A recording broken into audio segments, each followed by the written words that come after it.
James Allen, 13. siječnja.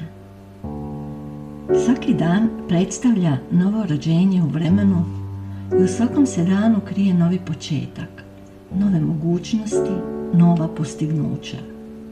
Mnoga su doba svjedočila kretanjima planeta, no ovaj dan nema doba. On je nova pojava, nova stvarnost.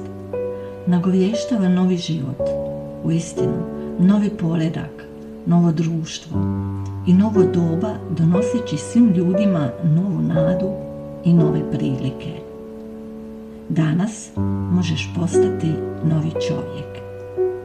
Za tebe ovo može biti dan regeneracije, obnove i preporoda, dan kada se iz stare prošlosti sa svim njezinim pogreškama, neuspjesima i žalostima uzdižeš kao novo biće, prožet snagom i svrhom, te siješ nadahnut svojim idealom.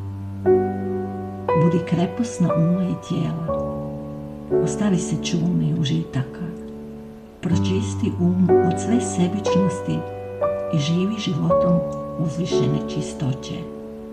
Budi čestit, blag i čistog srca.